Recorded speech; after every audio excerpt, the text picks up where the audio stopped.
Kila vibe ina hadithi na kila hadithi ina sauti. The Vibe Room. The Vibe Room. Haikuwepo vitu vikaloa vitu vingi, yani tukapata hasara kubwa. Hasara kubwa. Yani kama ndo tunaanza mwanzo, sasa tukahamia kwenye nyumba hatuna kitu. Inabidi tutafute vitu. Mmoja mwanangu, mama yangu. Mimi nitakuwa mtumishi. Because huo mstari nilipokuwa naandika nilimaanisha kwamba kumega tunda ni ibada. Yes, liko wazi. Lakini sio kwa X. Sio kwa X. Nikawa sasa nimeshafanya ile nini, nikawa nimeandaa mazingira fresh, nimesha posti. Usiku wake baada ya kuposti sikuingia tena online, yani sikutaka kuona tena nini kinaendelea pale. Nikazima data. Nikalala. Nilivyolala bro, huwezi kuamini asubuhi naamka. Bro nitamani kulia. Tuseme labda kila msanii ana target ya kuingia kwenye game. Kuna mwingine anaingia anatamani tu apate fena awe maarufu. Kuna mwingine pia anaingia maisha yake yaende, awe na nyumba fulani vikali, unaelewa, awe na gari, awe na maisha fulani hivi ambayo ni classic. Na kuna mwingine anafanya muziki for fun tu. Na tunawaona kwa sababu mfano tuko nayo pia kwenye game. Hebu niambie target yako nini mzee wangu? Ndo lip. Hapa ngoma imetoka, tumeenda mjini fresh, makolabo kama yote. Kaka, umeona mazingira tulokuja. Tunaona. Umeona mazingira yangu? Right, yeah. Mimi natokea, yani mimi so actual kwetu. Mimi natokea familia ya kimaskini. Nikwambia familia ya kimaskini uelewe bro. Yani so fukara hivyo, lakini familia ya kimaskini. Familia ambayo nisiseme vitu vingi ila yani mimi nafanya muziki hata Mungu maombi yangu anayaonaga bro. Yani yani soka hata kama najua ni swala la muda kujibu. Na maanisha kwamba Mungu maombi yangu ananisikiaga mara nyingi. Bro mimi nataka nitoboe kwenye maisha yangu ili familia yangu isije ikazalilika hata siku moja. Kwa sababu bro mimi nimepitia katika muda mfupi tu, yani nimepitia situation, nipo na familia yangu. Situations za kuzalilika mimi na familia yangu na wazazi wangu wote wawili nakaa nao. Wote wawili. Baba nani Tabata Segerea? Hapa maeneo haya naishi. Nimepitia situations za kuzalilika mimi na familia yangu bro. Kwa hiyo yani nimeamua kufanya hivi na nimekwambia mwaka jana ndo nimeamua rasmi mwezi wa pili yes, nifanye muziki, yani kwamba muziki wa Bongo Flava. Nimeamua hivyo badala kuna situation ilitokea kati sitoisema. Ilinitia hasira. Yani ilinitia hasira bro. Mimi tunakaa nyumba ya kupanga, sawa? Mtu amekuja mwenye nyumba. Anataka kufanya ukarabati nyumba yake. Hajatuambia chochote bro. Serious? Hajatuambia chochote, kafika kaizua mabati. Si tunanyeshewa ujue na mvua ndani.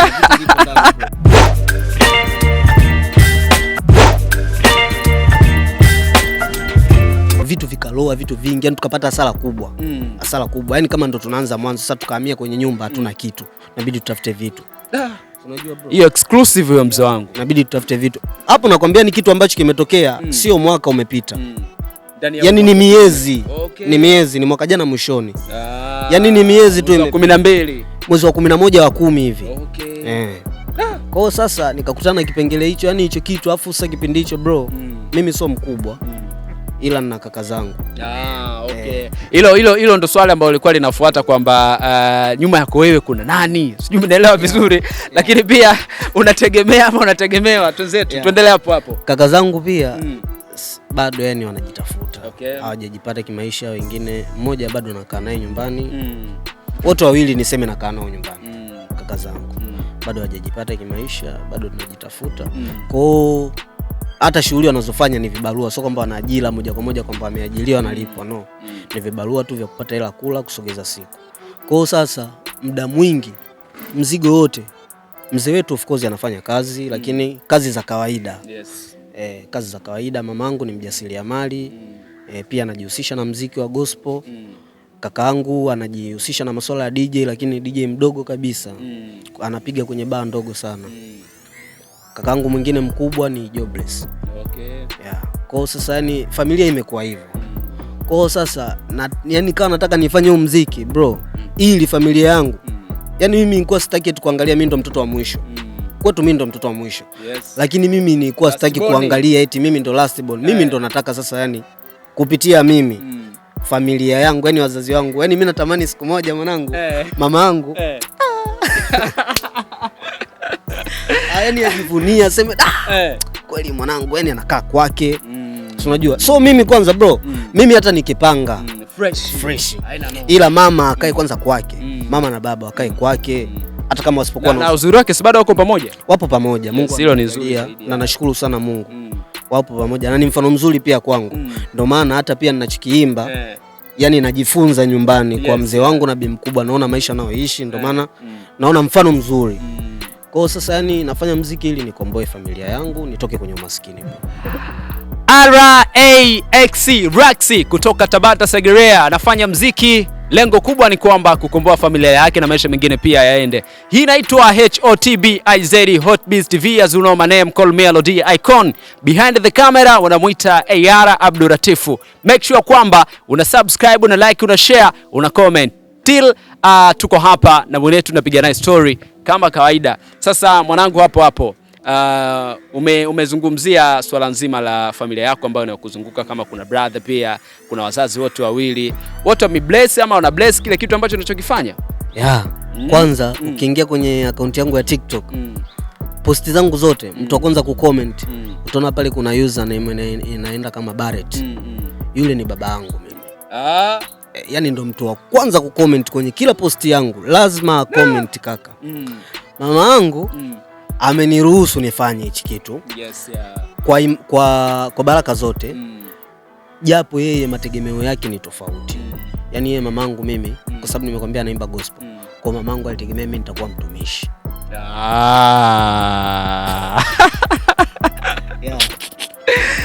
Mama akategemea nitakuwa mtumishi. Ila nimeongea naye kwa sababu bro, unajua wote hatujui kesho yetu. Yes, unaweza ukaona kuna mtu anakuwa mbaya. Yani kwenye maisha yako kasa huyu mtu yani anafanyaga mambo mabaya tu siku zote. Ila huyo mtu kuna siku atakuja kuwa mtu mwema, utaamini. Of course tumeona hii ni historia ambayo wasanii wengi wao wanaishi nao, hususan wale wasanii ambao wametoka kwenye kipaji fulani hivi cha kuimba gospel, akina Nandi hao hapo na nini. Sijui mnaelewa. Tuko na mifano ya wasanii wengi sana, lakini kubwa zaidi ambalo mzazi huwa analitarajia sana mwanawe baadaye kuwa ni labda pastor au mtu fulani hivi kiongozi wa dini, so vitu vingine kama hivyo hapo. Bi mkubwa aliweza vipi kukuelewa na kujua kwamba abana fresh, ngoja ni bless mwanangu twende mjini? Ilikuwa process. Kwanza nilianza kumwambia kabla ya kumsikilizisha kazi zangu. Mwanzo nilikwambia nilikuwa nafanya nyimbo za motivation, kuelimisha kuhusu pesa nini, kuongelea maisha ya utafutaji. Nikawa nimeongea na mamangu kuhusu hicho kitu. Alikubali kishingo upande. Sasa ili kumuaminisha ilikuwa inanibidi kila siku ni play nyimbo zangu pale nyumbani. Yani sio kwamba mama ndo ananiambia ni play. Mimi najaribu kuplay ili hata yeye asikilize, aone kwamba ila anachokiandika, anachokiimba hakina ubaya.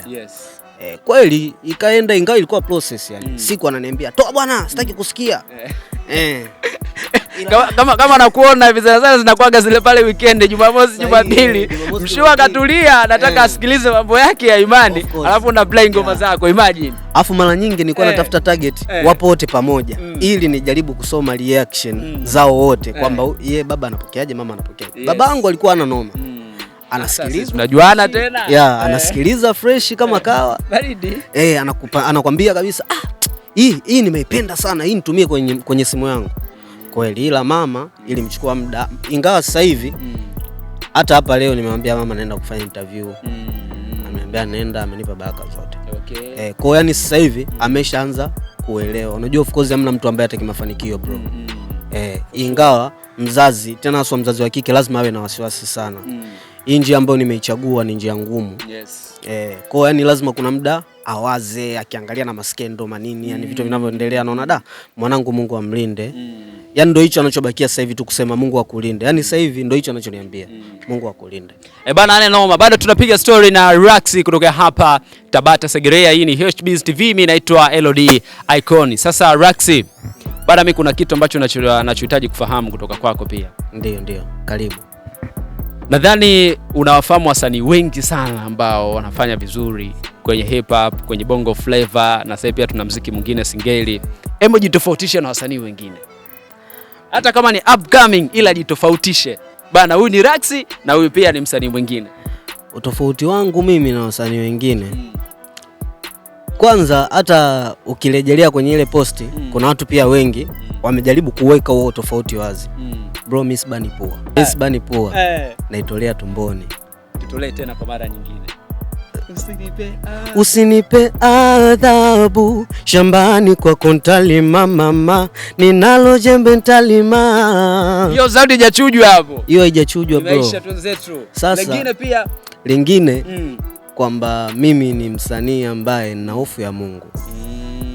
Mimi nafanya hichi kitu Bongo Flava, lakini ndani yangu na hofu ya Mungu, kwa sababu sisemi eti wasanii wengine hawajakulia mazingira ya dini. Kila mtu hawana hofu ya Mungu. Hapana, hofu ya Mungu simaanishi hivyo, ila mimi binafsi yangu mimi nina hofu ya Mungu sana. Yani kuna vitu sitoweza kuvifanya. Like yani kuna mavitu tu wewe mwenyewe utaona tu baadaye hapo. Kuna vitu siwezi kuvifanya, yani nitakuwa sivifanya hata kwenye video zangu. Kuna vitu sitovionyesha. Yani ili nisiwe mfano mbaya. Sahi na nisichomwe moto. Yes, yeah. Unajua zile maana nikiwa kipotoshi, chanzo cha kuwapotosha watu wengine, bro, adhabu yangu itakuwa kubwa sana. Kwa yani nitaenda hivyo msanii ambaye kwanza nitakuja na muziki wangu wa tofauti. Sisemi muziki ambao watu hawajawahi kuusikia. Watu wamewahi kuusikia huu muziki, lakini watu wengi hawaufanyi, sio kwa sababu hawajui. Sijui ni kwa nini, ila watu wengi hawaufanyi. Huu ni muziki ambao una combine miziki mingi kwenye sound moja. Yani kwenye sound moja ama kwenye ngoma moja? Kwenye ngoma moja. Yani unaweza ukasikia sound ya, unaweza ukasikia ladha za wasanii tofauti tofauti. Okay. Unaweza ukamsikia Vanilla, unaweza ukamsikia Alikiba, unaweza ukamsikia Genius X66, unaweza ukamsikia Genius, kina Moko, unaweza ukamsikia Moko, unaweza ukamsikia kama mbona kama Dogo Sergeant hivi, mbona kama yani kuna muda yani nitakuja nitachange, nitabadilika, ni nataka watu mimi bro nitaimba muziki yote. Okay. Hadi taarabu utaisikia.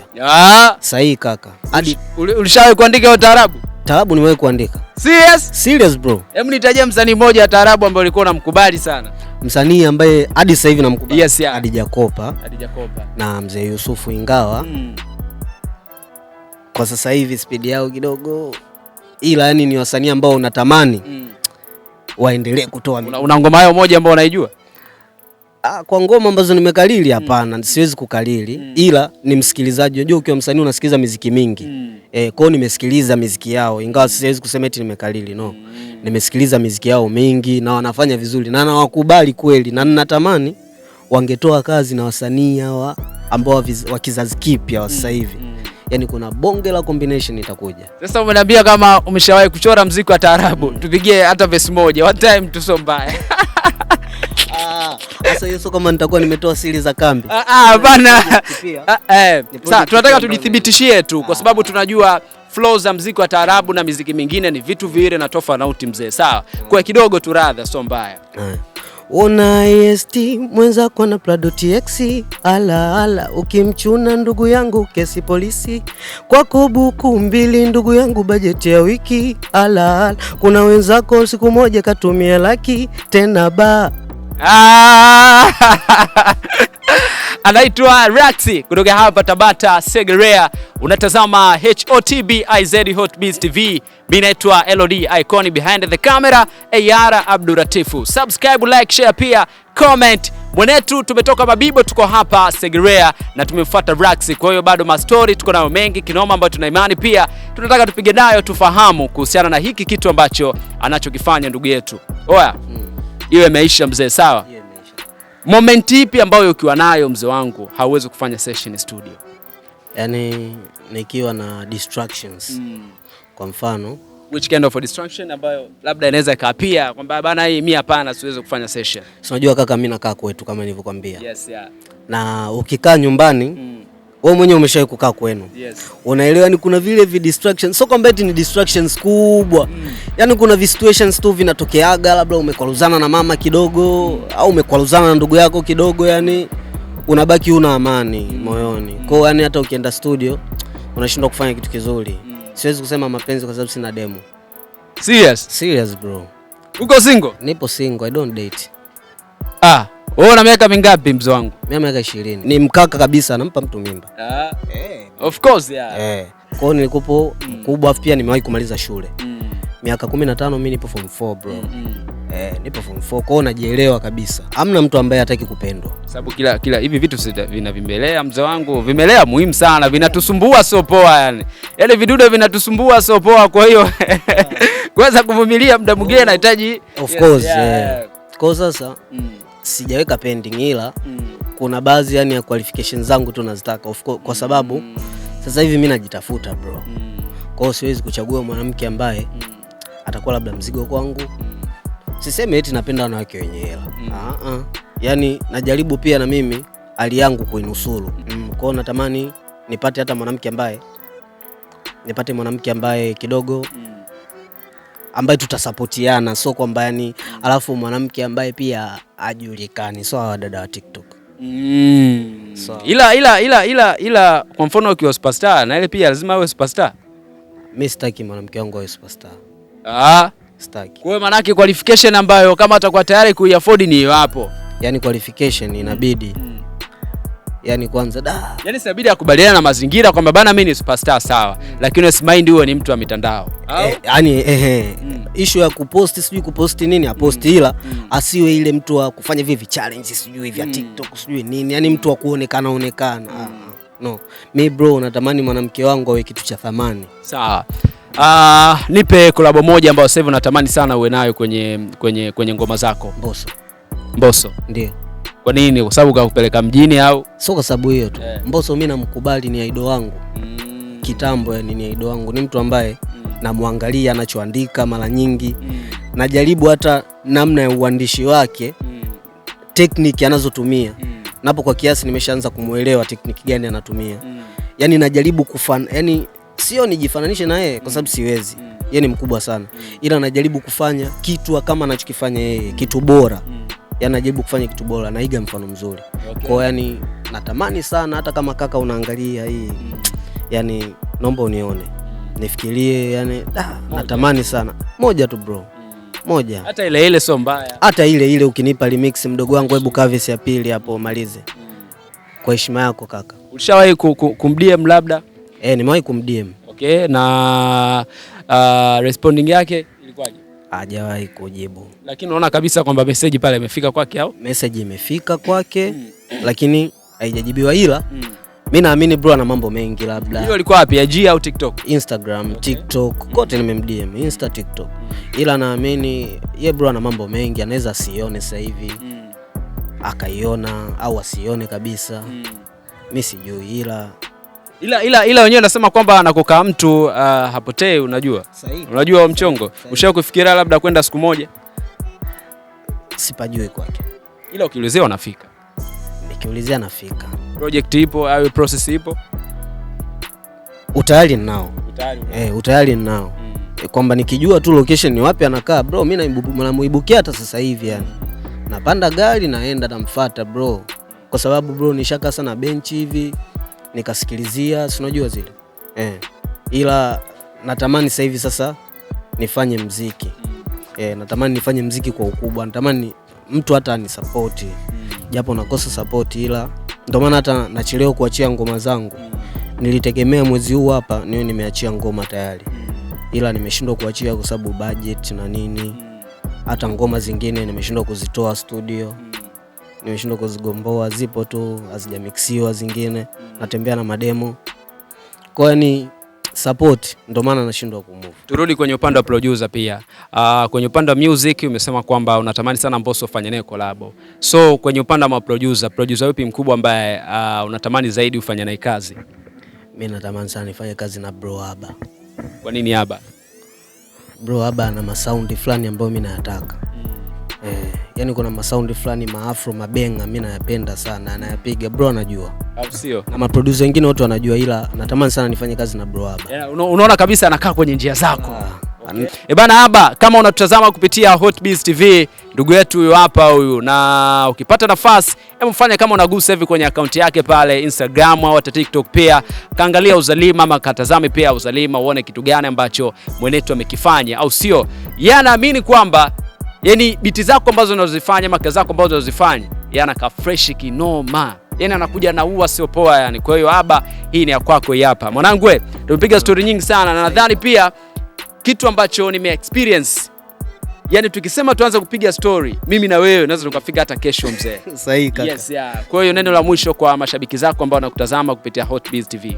Neno la mwisho, watu kwanza nawashukuru wa Tanzania.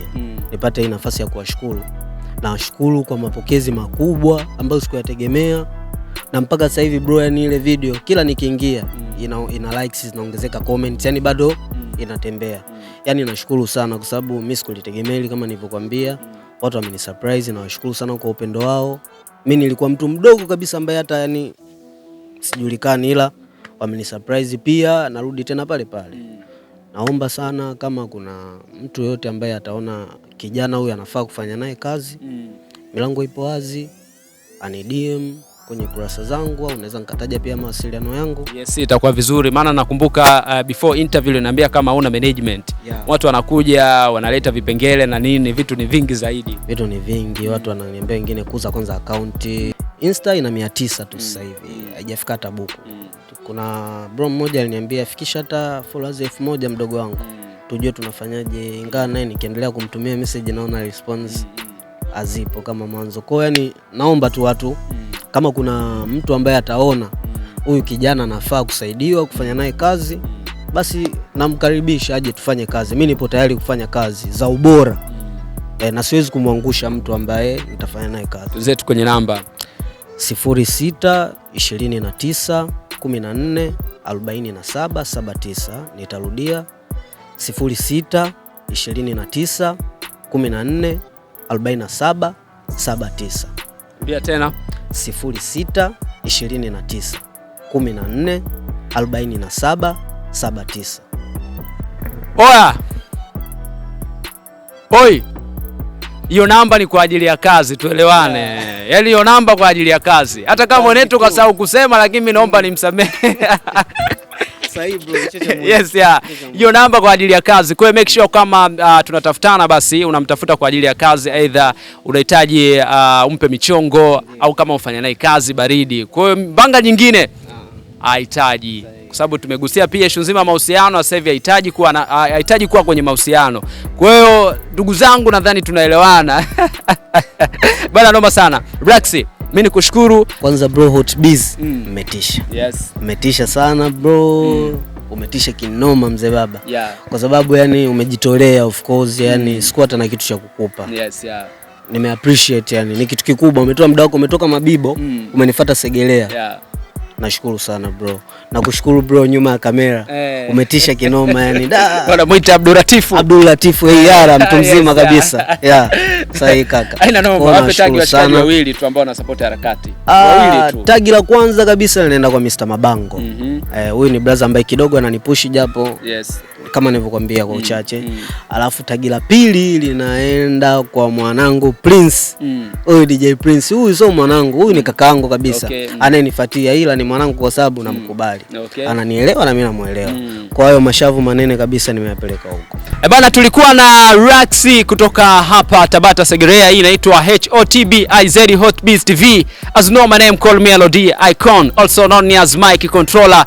Ukisubscribe, ukilike, ukishare, ukicomment, na kwa unyama zaidi behind the camera wanamuita Yara. Make sure kwamba kwa interview kama hizi hapo unatufollow hapo, lakini una subscribe na unaweza kutufollow pia kwenye mitandao yetu mingine ya kijamii kama vile IG, Facebook, Instagram tunatumia kama, kwa TikTok pia tunatumia kama kwa Hotbiz TV. Next time pia mkali ni wewe mzazi. Sisi tunabwaga hapa Tabata Segerea, enjoy.